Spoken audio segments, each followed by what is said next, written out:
मैं सुनील सोनी। हम पढ़ रहे थे संज्ञा, और संज्ञा में हमने दो भेद तो पढ़ लिए थे। आज हम कौन सा भेद पढ़ेंगे? भाववाचक संज्ञा पढ़ेंगे।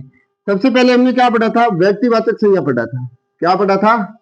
व्यक्तिवाचक संज्ञा पढ़ा था। और व्यक्तिवाचक संज्ञा में हमने क्या पढ़ा था कि व्यक्तिवाचक संज्ञा में किसी व्यक्ति का नाम, किसी विशेष वस्तु, स्थान के नाम को हम क्या कहते हैं? व्यक्तिवाचक संज्ञा कहते हैं। यानी कोई भी नाम हो, जैसे किसी का भी नाम ले लिया तो वो क्या है? व्यक्तिवाचक संज्ञा। फिर हमने दूसरा भेद पढ़ा था जातिवाचक संज्ञा। क्या पढ़ा था? जातिवाचक संज्ञा। और जातिवाचक संज्ञा में हमने क्या पढ़ा था? किसी जाति, समुदाय, द्रव्य, पदार्थ, इनके नाम को क्या कहते हैं? जातिवाचक संज्ञा। यानी जिसकी जाति का बोध करवाया जाए, किसी जाति का, किसी वस्तु की जाति का बोध करवाया जा रहा है, तो वहां कौन सी संज्ञा होगी? जातिवाचक संज्ञा होगी। फिर हमने पढ़े थे जातिवाचक संज्ञा के दो भेद भी पढ़े थे। क्या पढ़े थे? दो भेद भी पढ़े थे। एक तो हमने पढ़ा था द्रव्यवाचक, जिसे क्या कहा जाता है? पदार्थवाचक भी कहा जाता है, ठीक। और दूसरा हमने पढ़ा था समुदाय या समुदायवाचक, या इसका दूसरा नाम क्या लिया था? समूहवाचक संज्ञा। यानी हमने जातिवाचक संज्ञा की दो भेद पढ़े थे। एक भेद पढ़ा था द्रव्यवाचक संज्ञा और दूसरा भेद पढ़ा था समूह या समुदायवाचक संज्ञा। अब द्रव्यवाचक संज्ञा है, इसमें क्या होता है? जितनी भी धातुएं हैं, जितने भी तरल पदार्थ हैं, जितनी भी गैसें हैं, उन सब का नाम जहां पर है उनका बोध करवाया जा रहा है, वो क्या होगा? द्रव्यवाचक संज्ञा होगी। और समूह या समुदायवाचक संज्ञा में क्या होता है? किसी जाति के समूह का, किसी समूह या समुदाय के बारे में हमें बताया जा रहा है, तो वहां कौन सी होगी संज्ञा? समुदाय या समूहवाचक संज्ञा होगी।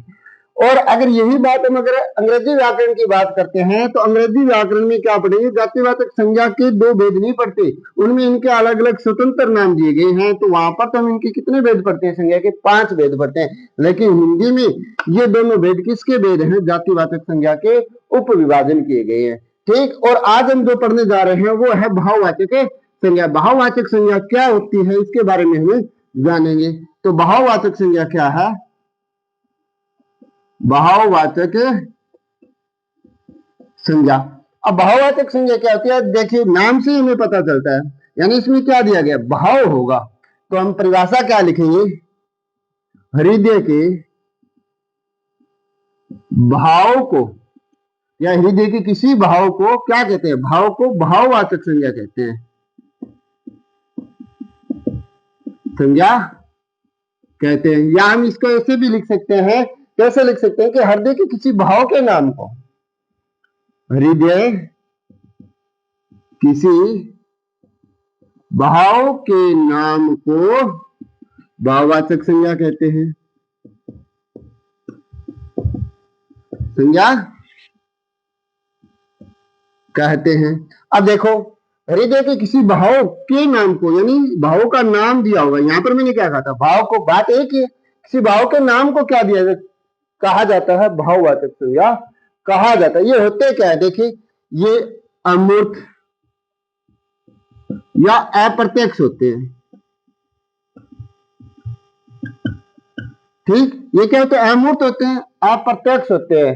यानी इन्हें क्या कर सकते हैं? इन्हें छू या देख नहीं सकते। इन्हें छू या देख नहीं सकते।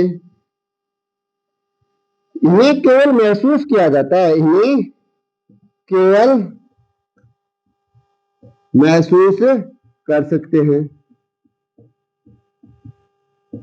देखिए, भाववाचक संज्ञा में क्या होता है? भाव का नाम दिया जाएगा। क्या दिया जाएगा? भाव का नाम दिया जाएगा। और जब भाव का नाम दिया जाता है तो उससे क्या कहा जाता है? भाववाचक संज्ञा कहा जाता है। ये अमूर्त होते हैं, ये अप्रत्यक्ष होते हैं, इन्हें छू नहीं सकते, इन्हें देख नहीं सकते। केवल क्या किया जाता है? महसूस किया जाता है। जैसे क्रोध है, क्रोध को कोई छू सकता है क्या? कोई महसूस, इसे क्या किया जा सकता है? महसूस ही किया जा सकता है। अगर हम बात करें लज्जा, किसी को शर्म आ रही है, तो उसे क्या हम देख सकते हैं क्या? उसको तो महसूस ही कर सकते हैं। अगर हम बात करें स्नेह की, तो स्नेह को हम क्या है? उसे महसूस ही कर सकते हैं, छू नहीं सकते और न ही से देख सकते हैं। तो अब हम बात करेंगे भाव कौन कौन से होते हैं, उनकी बात कर रहे हैं। तो वो कौन कौन से देखते हैं। तो भाव में आएगा, जैसे प्रेम, क्रोध, भय, घृणा, ग्लानि, लज्जा, भय, क्रोध, घृणा, ग्लानि, लज्जा, हर्ष, चिंता, हर्ष, चिंता, दुख, सुख, दुख और सुख आदि। अब देखिए कोई किसी के मन में प्रेम पड़ रहा है तो हम उसे क्या कर सकते हैं, केवल महसूस कर सकते हैं। यानी आप अपनी भाषा में अगर बात करें, जे माँ की टाबर लाड लडावे तो आप के कहा देख इन माँ को कितु प्रेम है, यानी वो हम क्या कर रहे हैं, महसूस ही कर रहे हैं। क्रोध, कोई आंख निकालने लग रहे हैं तो अपन महसूस हो जो भी क्रोधित है। भय, भय यानी कंपन ला रही है, या अपन ये भी मन में पतो था, जो आंखों में पतो था जो भी ये भयभीत है। घृणा, जी अपन कोई सड़क के किनारे अपन मरीड़ा पशु दिखे तो अपन एक आपनो जिको चेहरो है वो क्यों भी चेहरे हो भाऊ अपन पतो चल जाओ भाऊ भी उनके हो भी ये घृणा करे, ग्लानि करे, लज्जा करे, जिकन के उल्टा अपन जो शर्म आखिर अपन बतलाने की कोशिश करा और वो बोल गया आपको नाम ना बताओ, अपन महसूस हो जो भी ये शर्मा रहा है, हर्ष खुशी हो रही है, चिंता, चिंता यानी कोई व्यक्ति बैठा है और वो पूरी तरह से एकांत में बैठा है और वह किसी की बात भी नहीं सुने, न किसी से बात करे, तो हम उससे पूछते हैं कि कौन सी चिंता में बैठे हो आप, तो वहां पर हमें क्या पता चल रहा है, उसको हमने महसूस क्या किया कि उसमें वह चिंता करे, कोई दुखी है, कोई सुखी है, ये सब क्या किए जाते हैं, महसूस ही किए जाते हैं। अब हम बात करेंगे कि भाववाचक संज्ञा का हम पता कैसे करें या कैसे हम कैसे इनको ज्ञात कर सकते हैं। तो देखिए निम्नलिखित प्रत्ययों के निम्नलिखित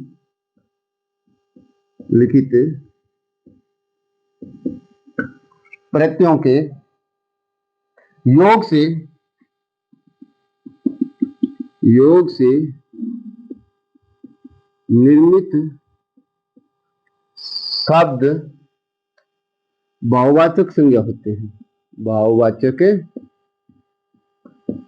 संज्ञा होते हैं। यानी जो नीचे लिखेंगे हम और उनमें क्या प्रत्यय लगे हुए होंगे और उन प्रत्ययों के योग से जो निर्मित शब्द हैं उनमें क्या होती है, भाववाचक संज्ञा होती है। तो वो कौन कौन से देखिए, प्रत्यय देखिए, पहले मैं यहाँ पर प्रत्यय लिख देता हूँ और उनके बाद हम आगे शब्द देखेंगे। तो प्रत्यय कौन सा है, जैसे त्व प्रत्यय है। और शब्द कौन कौन से बने, यानी हम ये कह सकते हैं भाववाचक संज्ञा के शब्द बनेंगे, वो भाववाचक संज्ञा बनेंगे। क्यों, प्रत्यय लगने से क्या बन जाते हैं, भाववाचक संज्ञा बन जाते हैं। जैसे लघुत्व है, अपनत्व है, लघुत्व, अपनत्व है, देवत्व है, पशुत्व है, देवत्व है, पशुत्व आदि। ठीक, दूसरा प्रत्यय कौन सा होगा, ता प्रत्यय होगा। कौन सा, ता प्रत्यय। देखिए ता प्रत्यय में जैसे लघुता, पशुता। ठीक, इसके बाद बात करें तो इमा प्रत्यय, इमा प्रत्यय लगा होगा तो जैसे लालिमा, लालिमा, कालिमा, मधुरिमा, कालिमा, मधुरिमा और गरिमा। आगे और पढ़ेंगे। देखिए हमने तीन प्रत्यय पढ़े हैं, तीन प्रत्यय लगने से, जो तीन प्रत्यय हमने पढ़े हैं उनमें जैसे त्वय प्रत्यय लगने से क्या बन जाता है, वो शब्द यानी जो भी शब्द है वो क्या बन रहा है, भाववाचक संज्ञा बन रहा है। हमने क्या बताया, निम्नलिखित प्रत्ययों के योग से, यानी प्रत्ययों के योग से जो निर्मित शब्द है वो क्या होते हैं, भाववाचक संज्ञा होते हैं। तो त्वय प्रत्यय से क्या बनता है, जैसे त्वय में हमने लघु में क्या जोड़ा है, त्वय प्रत्यय जोड़ा है तो क्या बन गया, लघुत्व। अपना में क्या जोड़ा है हमने, त्वय प्रत्यय जोड़ा है तो क्या बन गया, अपनत्व। देव में हमने क्या जोड़ा है, त्वय प्रत्यय जोड़ा है तो क्या बन गया, देवत्व। पशु में हमने त्वय प्रत्यय जोड़ा है तो क्या बन गया, पशुत्व। ये क्या भाववाचक है। अब इनको हमें कैसा पता चलेगा, हम इनको देख तो नहीं सकते। अब अपन तो कोई अपना प्रदर्शन कर रहा है और अपनत्व दिखा रहा है, जैसे हम ये कह सकते हैं ये तो इसको अपनत्व समझता है। ठीक, जैसे देवत्व यानी कोई व्यक्ति है और वो बहुत अच्छे कर्म कर रहा है तो हम ये कहते हैं कि इसमें देवत्व है, ये देवत्व देव पुरुष है, या इसमें ये जो कार्य कर रहा है वो देवत्व के कार्य कर रहा है। पशुता, पशुत्व यानी कोई पशु को, या हम ये कह सकते हैं कि पशुत्व यानी जो पशु की तरह कार्य कर रहा है, इसलिए उसे क्या कहा जा रहा है, पशुत्व कहा जाता है। इसी तरह ता प्रत्यय लघुता है, पशुता है, लालिमा है, लाल है, इमा प्रत्यय जोड़ दिया लालिमा। जैसे सुबह और शाम यानी सूर्यास्त और सूर्योदय के समय हम जब पूर्व और पश्चिम में देखते हैं जो आसमान वो पूरी तरह से लाल होता है, तो उसके कहते हैं, ये कहते हैं ना देखो कितनी सुंदर लालिमा है, यानी वो हम क्या कर रहे हैं, महसूस कर रहे हैं। कालिमा है, मधुरिमा है, गरिमा, ये क्या इमा प्रत्यय जोड़ने से क्या बने हैं, भाववाचक संज्ञा बने हैं। ठीक, इसके अलावा और देखते हैं कौन कौन से हैं। तो और हैं जैसे पन प्रत्यय जोड़कर, पन प्रत्यय जोड़ेंगे तो क्या बनेगा, बचपन, अपनापन, बचपन, अपनापन और परायापन। ठीक, इसके अलावा और प्रत्यय हैं जैसे आस, आस में क्या होगा, जैसे आस प्रत्यय है, आस प्रत्यय में हम क्या करेंगे, जैसे मिठास, खटास और प्यास। ठीक, और प्रत्यय की बात करते हैं जैसे गी, गी प्रत्यय जोड़ने से, तो गी प्रत्यय जोड़ने से जैसे शर्मिंदगी, शर्मिंदगी और दरिंदगी, दरिंदगी और शर्मिंदगी। ठीक, इसी तरह आहट प्रत्यय जोड़ने से, आहट प्रत्यय जोड़ने से जैसे मुस्कुराहट, मुस्कुराहट, घबराहट,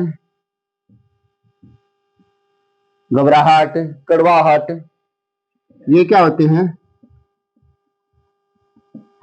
यानी पन प्रत्यय जोड़ने से बचपन, अपनापन, परायापन, आस, मिठास, खटास, प्यास, जी प्रत्यय जोड़ने से शर्मिंदगी, दरिंदगी, आहट प्रत्यय जोड़ने से मुस्कुराहट, घबराहट, कड़वाहट, ये सब क्या होते हैं, हम महसूस करते हैं, और ये क्या है, भाववाचक संज्ञा। जैसे अब हमने बात की बचपन की, अब इसमें हमें कैसे पता चलेगा कि ये भाववाचक संज्ञा है, तो बचपन हम क्या करते हैं, जैसे कोई बूढ़ा व्यक्ति है और वो क्या करे, बच्चों जैसी बात करे, तो हम क्या कहेंगे, देखो ये बचपने की बात कर रहे हैं, यानी हम महसूस कर रहे हैं।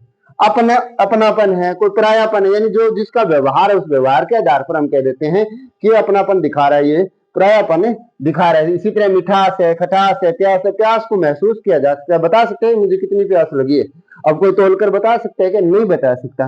शर्मिंदगी, दरिंदगी, मुस्कुराहट है, घबराहट है, कड़वाहट है, ये सारे किस्म रहते हैं। ये जो प्रत्यय लगे हुए हैं, ये सारे प्रत्यय लगने से क्या बन जाती है, भाववाचक संज्ञा बन जाती है, यानी प्रत्यय लगने से जो शब्द हैं वो क्या बन जाते हैं, भाववाचक संज्ञा बन जाते हैं। इसके अलावा और भी हैं, वो और देख लेते हैं कौन कौन से हैं।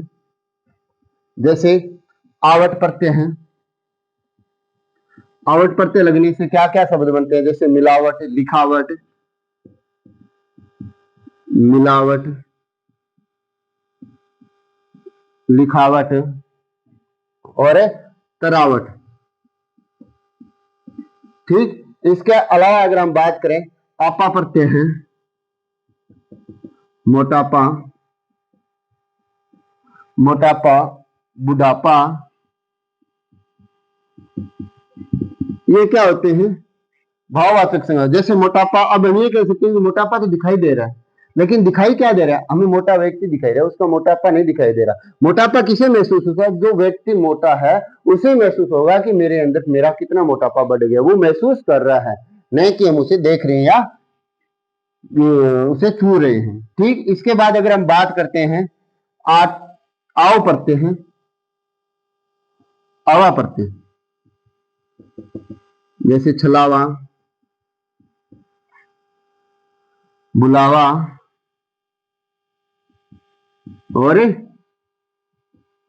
दिखावा पर, यानी ये जो शब्द बने हैं, यानी इन प्रत्ययों के लगने से क्या बन जाता है, भाववाचक संज्ञा है वो बन जाती है। इसी तरह आता प्रत्यय है, जैसे खराटा, हराटा और सनाटा। अब देखो सनाटा शब्द है, अब ये सनाटा शब्द जैसे एकदम बिल्कुल शांति है कहीं, और ये सोचते हैं कि यार ये सनाटा कैसे छा गया, सन्नाटा यानी हमने क्या किया, वहां पर महसूस किया है, तभी तो। या किसी ने देखा है सन्नाटा कैसा होता है, काला, हरा, पीला, जो भी रंग है वो उसका रंग देखा है क्या, हमने कभी नहीं देखा। खराटा है, खराटा इसके हमने कभी रंग देखे, छलावा का कभी रंग देखा है, नहीं देखा। नहीं तो हमने क्या किया, उन्हें महसूस किया है, बुलावा है, दिखावा है, इनको हमने क्या किया है, महसूस किया है। वही क्या है, भाववाचक संज्ञा है। अब हम बात करते हैं आगे का जो नियम है, जैसे हम भाववाचक संज्ञा कैसे बनती है या जातिवाचक संज्ञा वो कैसे निर्मित होती है। तो यदि किसी क्रिया का, यदि किसी क्रिया का न हटाकर आई प्रत्यय जोड़ दिया जाए,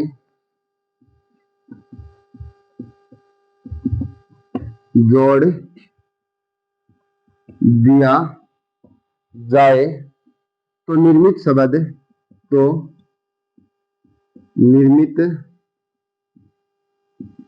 शब्द भाववाचक संज्ञा होता है। भाववाचक संज्ञा होता है। ठीक, क्या होता है, भाववाचक संज्ञा होता है। एक मिनट,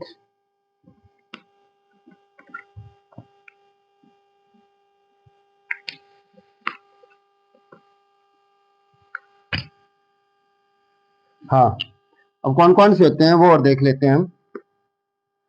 भाववाचक संज्ञा शब्द जैसे उतराई, उतराई यानी इसमें क्रिया शब्द क्या था, उतराना था, तो इसमें हमने क्या जोड़ दिया, आई प्रत्यय जोड़ दिया, ना हटाकर। इसी तरह घुमाई, घुमाई, कटाई, पढ़ाई, कटाई, पढ़ाई, लिखाई आदि जो प्रत्यय हैं वो कैसे होंगे, क्या बन जाते हैं, भाववाचक संज्ञा बन जाते हैं। इसी तरह औ प्रत्यय जोड़ने से भी, जैसे बचाना क्रिया है और इसमें हमने क्या जोड़ दिया, आओ प्रत्यय जोड़ दिया, तो क्या बन जाएगा, बचाओ, और ये क्या होगी, भाववाचक संज्ञा होगी। जैसे तनाव, तनाव, तनाव, खिंचाओ, ये क्या है, भाववाचक संज्ञा है। अब हम बात करेंगे संज्ञा के बारे में, कुछ विशेष तथ्य है। भाववाचक संज्ञा उम्मीद कर रहा हूं सबको समझ में आ गई होगी। यानी भाववाचक संज्ञा में हमें क्या ध्यान रखना है, भाव में हमें ये ध्यान रखना है कि भाववाचक संज्ञा में हम महसूस कर सकते हैं, उसे देख या छू नहीं सकते। ठीक, और अब हम बात कर रहे हैं भाववाचक संज्ञा के बारे में, तो हमने बात कर ही ली, और अब करेंगे संज्ञा के बारे में कुछ विशेष तथ्य हैं, यानी जिससे कैसे संज्ञा बनती है उनकी बात करेंगे। तो संज्ञा के बारे में विशेष तथ्य, संज्ञा के बारे में विशेष तथ्य, यानी पहला हमारा जो टॉपिक होगा वो क्या होगा कि यदि किसी जातिवाचक संज्ञा से पूर्व, यदि किसी जातिवाचक संज्ञा से पूर्व कोई विशेषण आए, तो कोई विशेषण आए तो वह जातिवाचक संज्ञा, वह जातिवाचक संज्ञा, वह जातिवाचक संज्ञा व्यक्तिवाचक संज्ञा में बदल जाती है, व्यक्तिवाचक संज्ञा में बदल जाती है। हमने क्या पढ़ा है, हमने एक नियम पढ़ा है, नियम ये पढ़ा है कि किसी भी जातिवाचक संज्ञा, किसी भी जातिवाचक संज्ञा से पूर्व, पूर्व यानी पहले, क्या होता है, पहले कोई विशेषण शब्द, कोई भी विशेषण शब्द आए तो वह जातिवाचक संज्ञा क्या बन जाती है, व्यक्तिवाचक संज्ञा बन जाती है। यानी जातिवाचक संज्ञा वो किस में बदल जाएगी, व्यक्तिवाचक संज्ञा में बदल जाएगी। कब बदलेगी, यानी अब हमें ये पूछ रहा जाए कि जातिवाचक संज्ञा को व्यक्तिवाचक संज्ञा में कैसे बदला जाए, तो इसका एक नियम तो क्या होगा, कोई भी जातिवाचक संज्ञा उसके आगे हमें क्या जोड़ देना है, विशेषण शब्द जोड़ देना है, जिससे वो क्या बन जाती है, व्यक्तिवाचक संज्ञा बन जाती है। जैसे गाय, जातिवाचक संज्ञा को दान लिख रहा हूं मैं एक साइड में, और एक और क्या लिख रहा हूं मैं, सॉरी व्यक्तिवाचक संज्ञा कैसे बनेगी वो भी लिखेंगे। तो व्यक्तिवाचक संज्ञा, तो जातिवाचक संज्ञा है, जैसे मान लीजिए गाय है, और गाय शब्द क्या है, जातिवाचक संज्ञा। अब इसे व्यक्तिवाचक संज्ञा में बदलेंगे तो कैसे बदलेंगे, जैसे कई गाय खड़ी है जिसमें से मैंने कहा ये मेरी गाय है, मेरी गाय, तो मेरी शब्द क्या है, यहाँ पर विशेषण शब्द है, ठीक। इसके बाद अगर मैंने ये कह दिया काली गाय, अब बहुत सारी गाय और उनमें एक काली गाय है, तो ये कह दिया वो काली गाय, वो क्या एक विशेष हो गई, तो वो क्या बन गई, व्यक्तिवाचक संज्ञा बन गई। इसी तरह अगर बात करूं पुस्तक की, तो पुस्तक, सारी पुस्तकें हैं, वो क्या होती है, जातिवाचक संज्ञा होती है। अगर ऐसे कह दिया मैंने इतिहास की पुस्तक, तो वो क्या बन गई, व्यक्तिवाचक संज्ञा बन गई। या ये कह दिया मेरी पुस्तक, तो भी क्या बन गई, वो व्यक्तिवाचक संज्ञा बन गई। इसी तरह मोर, अब सभी मोर किस में आते हैं, किसमें आते हैं, सभी मोर आते हैं, वो जातिवाचक संज्ञा में आते हैं। अगर इसे ऐसे कह दिया जाए कि सफेद मोर, सफेद मोर, क्यों, हमने क्या जोड़ दिया आगे, विशेषण शब्द जोड़ दिया, तो वो क्या बन गया, व्यक्तिवाचक संज्ञा में बदल गया, ठीक। इसी तरह घोड़ा, अब घोड़ा कह दिया, और घोड़े बहुत सारे घोड़े होते हैं, और उनमें एक अलग कलर का है, यानी अलग रंग का है, तो मैंने कह दिया काला घोड़ा, तो ये क्या बन गया, व्यक्तिवाचक संज्ञा में बदल जाता है। तो हमने क्या पढ़ा कि जातिवाचक संज्ञा से पहले कोई भी विशेषण शब्द जोड़ दिया, जातिवाचक संज्ञा से पहले कोई भी विशेषण शब्द जोड़ दिया जाता है, तो वह क्या बन जाती है, व्यक्तिवाचक संज्ञा में, या व्यक्तिवाचक संज्ञा वो बन जाती है। जातिवाचक संज्ञा किसमें बदल जाएगी, व्यक्तिवाचक संज्ञा में बदल जाएगी। दूसरा नियम देखते हैं,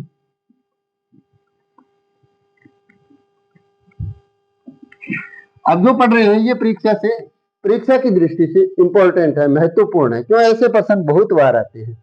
यदि किसी बहुवाचक संज्ञा को, अगला नियम है, यदि किसी बहुवाचक संज्ञा का बहुवचन बना दीजिए, संज्ञा का बहुवचन बना दिया जाए, तो वह बहुवाचक संज्ञा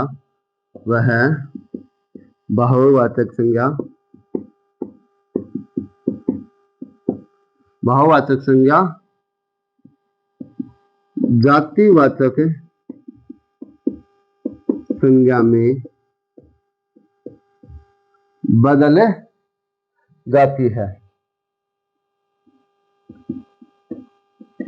अब हम यहाँ पर क्या पढ़ रहे हैं, देखिए किसी भी बहुवाचक संज्ञा, कोई भी बहुवाचक संज्ञा, उसका हमने क्या बना दिया, बहुवचन बना दिया, क्या बना दिया, बहुवचन बना दिया, तो वह बहुवाचक संज्ञा किस में बदल जाएगी, जातिवाचक संज्ञा में बदल जाती है। यानी कोई भी बहुवाचक संज्ञा अगर उसको हमने बहुवचन में बदल दिया, तो वो क्या बन जाती है, जातिवाचक संज्ञा है, वो बन जाती है, ठीक। देखिए जैसे बहुवाचक संज्ञा की बात कर रहे हैं, बहुवाचक संज्ञा, जैसे मान लीजिए किसी ने शब्द दिया खुशी, शब्द दिया, ठीक, ये क्या है, बहुवाचक, ठीक। और जातिवाचक संज्ञा में हम कैसे बदलेंगे, यानी इसको हमने क्या बना दिया, बहुवाचक संज्ञा को हमने बहुवचन में बदला, तो ये क्या बन जाएगी, जातिवाचक संज्ञा बन जाएगी, यानी खुशियां, ये क्या होगी, बहुवाचक से जातिवाचक संज्ञा में बदल गई, ठीक। ये थी संज्ञा का, बहुवाचक संज्ञा का जातिवाचक संज्ञा में बदलना। अब संज्ञा शब्दों का निर्माण कैसे होता है, इनके बारे में भी हम जानेंगे। तो संज्ञा शब्दों का निर्माण हम कैसे करेंगे, उनके बारे में भी हमें जानते हैं। जैसे पहला है जातिवाचक संज्ञा से बहुवाचक संज्ञा बनाना। ये प्रश्न आते हैं, बहुत बार आए हैं। संज्ञा बनाना, यानी जातिवाचक संज्ञा से हमें क्या बनाना है, भाववाचक संज्ञा बनाना है। जैसे ता प्रत्यय द्वारा बनाएंगे, किसके द्वारा, ता प्रत्यय के द्वारा क्या जोड़ेंगे, ता प्रत्यय जोड़ेंगे। जैसे जातिवाचक संज्ञा देखिए, जातिवाचक संज्ञा जात, तो मानव, मानव क्या है, जातिवाचक संज्ञा, इसमें हमने क्या जोड़ दिया, मानवता, ता प्रत्यय जोड़ा तो क्या बन गई है, बहुवाचक संज्ञा बन गई। ठीक, यानी जातिवाचक संज्ञा से हम क्या बना रहे हैं, बहुवाचक संज्ञा बना रहे हैं। इसी तरह दानव शब्द भी क्या है, जातिवाचक संज्ञा है, और इसको हमने क्या बना दिया, भाववाचक संज्ञा बनाएंगे तो क्या जोड़ेंगे हम इसमें, दानवता, ता प्रत्यय जोड़ देंगे, ये क्या बन गई, हमारी भाववाचक संज्ञा है वो बन गई। यानी जातिवाचक संज्ञा से हम क्या बनाना सीख रहे हैं, भाववाचक संज्ञा बनाना सीख रहे हैं। तो इसमें सबसे पहले हमने क्या पढ़ा, ता प्रत्यय जोड़कर हमने क्या बना दी, भाववाचक संज्ञा बनाई है। जैसे जातिवाचक संज्ञा थी हमारे पास मानव, इसमें हमने क्या जोड़ा, ता प्रत्यय जोड़ा तो क्या बन गया, मानवता। दानव जातिवाचक संज्ञा था, तो इसमें हमने ता प्रत्यय जोड़ा तो क्या बन गया, दानवता। और ये दोनों क्या बन गई, भाववाचक संज्ञा है वो बन गई। ठीक, अब हम बात करेंगे आगे त्व प्रत्यय द्वारा, यानी जातिवाचक संज्ञा से हम बानो यानी क्या बना रहे हैं, भाववाचक संज्ञा बना रहे हैं। तो त्व प्रत्यय द्वारा भी हम क्या बनाते हैं, जातिवाचक भाववाचक संज्ञा बनाते हैं। जैसे पशु, पशु शब्द है, और पशु शब्द में हमने क्या जोड़ दिया, त्व प्रत्यय जोड़ दिया, क्या जोड़ा, त्व प्रत्यय जोड़ा तो क्या बन गया, पशुत्व। तो ये क्या बन गई, भाववाचक संज्ञा बन गई, क्या बन गई, भाववाचक संज्ञा है वो बन गई। किससे बनी है, जातिवाचक संज्ञा से, जातिवाचक संज्ञा से भाववाचक संज्ञा है जो बनी है। इसी तरह मनुष्य शब्द है, मनुष्य शब्द क्या है, जातिवाचक संज्ञा। ठीक, और मनुष्य शब्द जब जातिवाचक संज्ञा तो इसको हम भाववाचक संज्ञा में बदलेंगे तो क्या लगाएंगे, त्व प्रत्यय, तो क्या लिखे, मनुष्यत्व, मनुष्यत्व। ठीक, ये क्या बन गई, भाववाचक, जातिवाचक संज्ञा से भाववाचक संज्ञा वो बन गई। अब हम पढ़ेंगे दूसरा नियम, ये तो था जातिवाचक संज्ञा से क्या बनाना, भाववाचक संज्ञा है वो बनाना। अब हम पढ़ेंगे दूसरा, दूसरा क्या पढ़ेंगे, भाव यानी सर्वनाम नाम से भाववाचक संज्ञा बनाना। किसे, सर्वनाम से भाववाचक संज्ञा बनाना। सर्वनाम से भाववाचक संज्ञा कैसे बनाई जाती है, तो देखिए सबसे पहले तो होगा स्व प्रत्यय से, स्व प्रत्यय के योग से। ठीक, तो सर्वनाम शब्द यहां लिखेंगे हम, और इससे क्या बनाएंगे हम, भाववाचक संज्ञा। तो भाववाचक संज्ञा यहां लिखेंगे, कैसे बना है वो भी हम जानेंगे। तो सबसे पहले जो शब्द है वो शब्द है सर्व शब्द, सर्व शब्द है, और इसमें हमने क्या जोड़ दिया, स्व प्रत्यय जोड़ दिया, क्या बनेगा, सर्वस्व। ठीक, ये क्या बन गई, बहुवाचक संज्ञा है वो बन गई। और देखिए त्व प्रत्यय से, त्व प्रत्यय के योग से, योग से देखिए सर्वनाम हम लिखेंगे तो सर्वनाम है अपना, क्या है, सर्वनाम अपना, त्व प्रत्यय जोड़ेंगे तो क्या बन जाएगा, अपनत्व, हो गया। ठीक, इसी तरह पन प्रत्यय जोड़कर, क्या जोड़कर, पन प्रत्यय के योग से, जैसे अपना, अपना क्या है, सर्वनाम, और इसमें हमने क्या जोड़ा, पन प्रत्यय जोड़ा, और पन प्रत्यय जोड़ने से क्या बन गया, भाववाचक संज्ञा क्या बनी, अपनापन। ये क्या है, सर्वनाम से हम क्या बना सकते हैं, भाववाचक संज्ञा भी बना सकते हैं। किस प्रत्यय से, स्व, त्व और पन प्रत्यय से भी हम बना सकते हैं। अब देखते हैं अगला तीसरा नियम। तीसरा नियम क्या है, तीसरा नियम है विशेषण से भाववाचक संज्ञा बनाना। तीसरा है विशेषण से भाववाचक संज्ञा बनाना। अब विशेषण से भाववाचक संज्ञा है वो कैसे बनाई जाएगी, तो वह देखिए सबसे पहले आई प्रत्यय से, क्या, आई प्रत्यय के योग से, आई प्रत्यय के योग से। जैसे साफ शब्द क्या विशेषण है, इसमें हमने क्या जोड़ दिया, आयु प्रत्यय जोड़ दिया। क्या जोड़ दिया, आयु प्रत्यय जोड़ दिया। तो क्या बन गया, भाववाचक संज्ञा बनाएंगे तो क्या बनेगा, सफाई। क्यों, सफाई को महसूस करते हैं। ठीक, इसी तरह और उदाहरण देखिए, जैसे कड़वा। कड़वा शब्द क्या है, सर्वनाम शब्द है, तो सॉरी विशेषण शब्द है। विशेषण शब्द में हमने क्या जोड़ दिया, आयु प्रत्यय जोड़ दिया। तो क्या आ गया, क्या बोलेंगे इसे, हम कड़वाई बोलेंगे, कड़वाई। ठीक, ये क्या है, विशेषण शब्द से बने हुए, विशेषण से क्या बना है, भाववाचक संज्ञा बना है। ठीक, और देखते हैं, जैसे आस प्रत्यय के योग से, किसके योग से, आस प्रत्यय के योग से। जैसे उदाहरण दे दिया हमें मीठा, तो मीठा में हमने क्या जोड़ा, आस प्रत्यय जोड़ा, क्या बन जाएगा, मिठास। ठीक, इसी तरह खट्टा क्या है, विशेषण और इसमें आस प्रत्यय जोड़ दिया तो क्या बन गया, खटास। ये क्या है, भाववाचक संज्ञा है। यानी हम क्या पढ़ रहे हैं, संज्ञा शब्दों का निर्माण।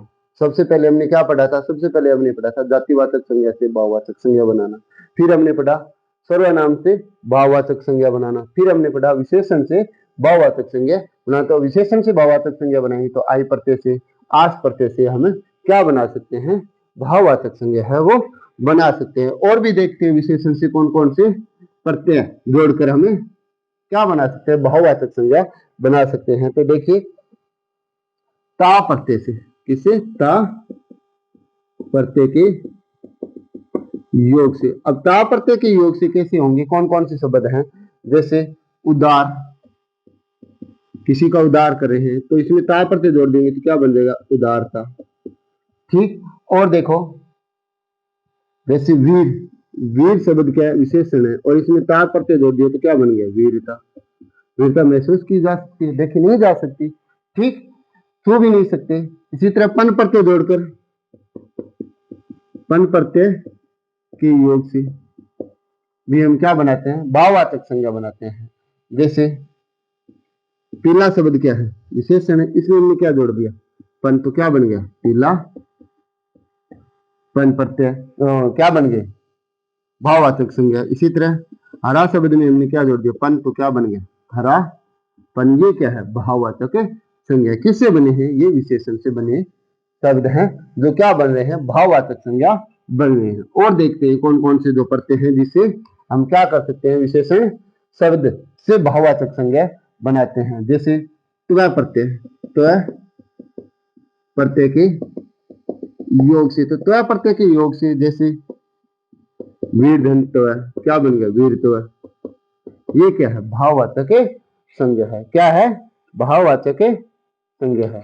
और बात करते हैं तो ई प्रत्यय से, किससे, ई प्रत्यय से भी, के प्रत्यय के योग से क्या बनाते हैं, भाववाचक संज्ञा बनाते हैं। तो कौन कौन से हैं, जैसे लाल, लाल क्या विशेषण है, और ई प्रत्यय जोड़ दिया क्या बन गया, लाली। क्या बन गया, भाववाचक संज्ञा बन गया। अब बात करेंगे हम चौथे नियम की। तो चौथा नियम क्या है, क्रिया से क्या बनाना, क्रिया से भाववाचक संज्ञा बनाना।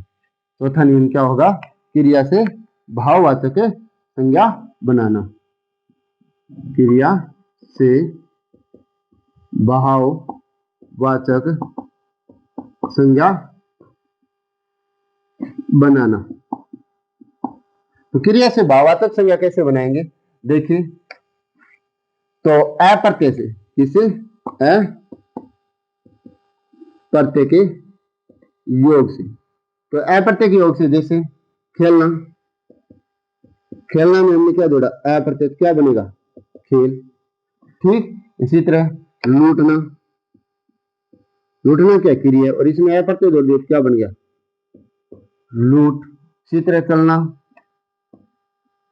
चलना में अ प्रत्यय जोड़ेंगे तो क्या बनेगा, चाल। ये क्या हो गई, भाववाचक संज्ञा। किससे बनी है, क्रिया से भाववाचक संज्ञा जो है वो बने। इसी तरह ई प्रत्यय जोड़कर, ई प्रत्यय के योग से भी बहुत सारे शब्द है वो बनते हैं। जैसे हंसना में क्या जोड़ दिया, ई, तो क्या बन गया, हंसी। ठीक, तो ये क्या बन गया, भाववाचक संज्ञा बन गया।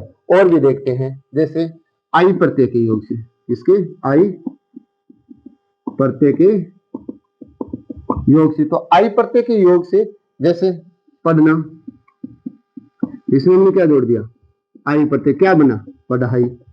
ये क्या है, क्या है ये है क्रिया से भाववाचक संज्ञा बनाना। ठीक, और इसकी इसी तरह आवट शब्द है, आवट प्रत्यय है, क्या है, आवट प्रत्यय के योग से। तो आवट प्रत्यय के योग से कैसे बनते हैं, जैसे थकना, क्या है, थकना, और थकना में हमने क्या जोड़ा, आवट प्रत्यय जोड़ा। क्या जोड़ा है, आवट प्रत्यय जोड़ा है। तो क्या लिखेंगे हम, थकावट। ये क्या हो गया, क्या हुआ, क्रिया के योग से भाववाचक संज्ञा है वो बनाई है। इसी तरह आहट प्रत्यय है, आहट प्रत्यय के योग से। तो आहट प्रत्यय के योग से, तो जैसे देखिए घबराना, क्या है, घबराना, और घबराना में हम क्या जोड़ेंगे, आहट प्रत्यय जोड़ेंगे। तो क्या बन जाएगा, घबराहट। क्या बन जाएगा, घबराहट। ये क्या है, भाववाचक संज्ञा। ये सब क्या है, हमने क्या पढ़ा है, जो गोल घेरे में लगाए हैं वो भाववाचक संज्ञा। किससे बनाई, हमने क्रिया से भाववाचक संज्ञा वो बनाई है। हाँ, अब हम पढ़ेंगे पांचवा नियम।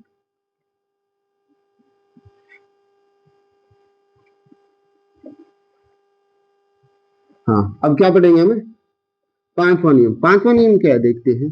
तो पांचवा नियम है अव्यय से भाववाचक संज्ञा बनाना। किससे, पांचवा नियम होगा अपना अव्यय से भाववाचक संज्ञा बनाना। तो अव्यय से भाववाचक संज्ञा कैसे बनाएंगे, तो सबसे पहले ई प्रत्यय से, प्रत्यय के योग से। जैसे मान लीजिए एक शब्द है भीतर, भीतर क्या अव्यय शब्द है, और भीतर अव्यय शब्द है, तो इसमें हमने क्या जोड़ दिया, ई प्रत्यय जोड़ दिया। तो क्या बन गया, भीतरी। और भीतरी शब्द क्या है, भाववाचक संज्ञा। क्या है, भाववाचक संज्ञा है। इसी तरह और उदाहरण देखें, यह प्रत्यय से, किसके, यह प्रत्यय के योग से, यह प्रत्यय के योग से।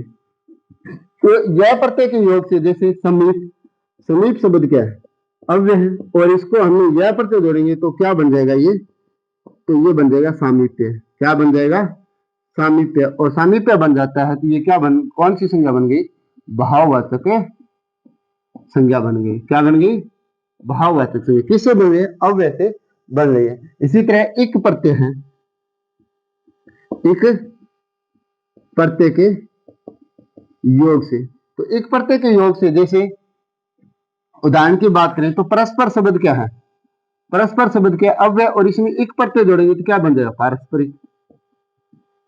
तो ये क्या शब्द है, भाववाचक संज्ञा। ठीक, ये क्या हो गए, अव्यय से भाववाचक संज्ञा। एक प्रत्यय हो रह गया, तो ता प्रत्यय से, ता प्रत्यय के योग से भी हम क्या बना सकते हैं, भाववाचक संज्ञा बना सकते हैं। जैसे शब्द है अपने पास, अव्यय शब्द है निकट, और इसमें क्या जोड़ दिया हमने, ता, तो क्या बन जाएगा, निकटता। ये क्या हो गए, क्या आगे, संज्ञा शब्द है का जो हमने निर्माण किया वो आगे।